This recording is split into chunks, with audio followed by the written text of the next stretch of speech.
Stephen Byers, a fourth-year science student, has been learning a lot lately. But his latest studies aren't limited to just physics and biology.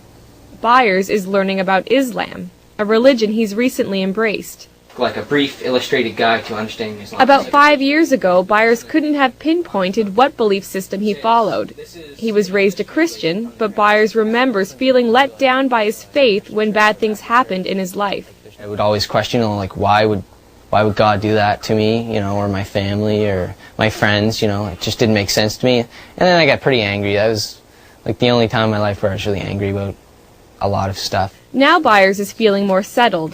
This past spring, he was encouraged by some friends to learn more about Islam. What he found was a belief system that, he says, was a perfect match for his logical mind. So in the summer, Byers spoke the Shahada, the testimony of faith that states Allah is the only God and Muhammad the last prophet of Islam. Once you say that line and you mean it in your heart and you're honest with yourself, you are a Muslim. It says, say there is no God but God. Abdul Haq Hamza says one reason why people gravitate to Islam is because there's something missing in their lives they want to fill.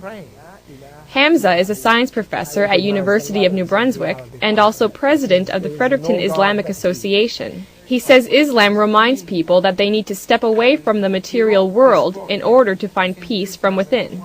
Because Islam tells you have to pray 5 times a day. So you have to disconnect yourself from that growing and fast-pacing life. The idea of peace is integral to Islam's message, a message that is twofold. First, a Muslim is called to submit to God, and then through that submission comes peace. Hamza says the only way to achieve peace outside is to achieve peace inside, through the will of God. It's like a glowing piece of coal. If you look at it when it's not lit, then it's just dark. When it's lit, then the darkness disappears. It's just a source of light. The other major duties that are required in Islam can strengthen a Muslim's commitment to God and to peace. They include praying 5 times a day and reading Allah's Book of Revelations, the Quran, fasting in daylight hours during the lunar month of Ramadan, giving to charity, and, if you have the money, taking a pilgrimage to the holy city Mecca at least once in your life.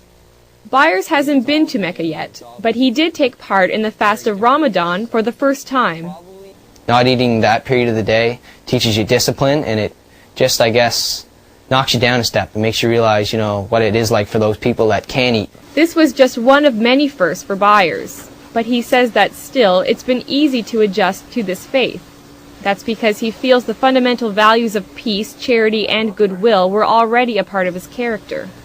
So just coming into it, I guess, would be just changing from the way I was to knowing that's how I was. Maybe it was more of a coming to understand the way I am. Islam is what is with you all the time. You were born with it. It's in Arabic we call it fitra. It's that which is part of you. They started walking the walk of Islam when they were ready for it.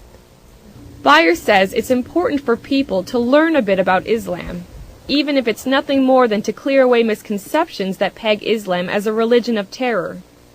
Byers says if people incorporate the goals and aims of Islam into their lives, like him, they might find some peace they didn't even know they were searching for. Sarah Trainer, CBC News, Fredericton.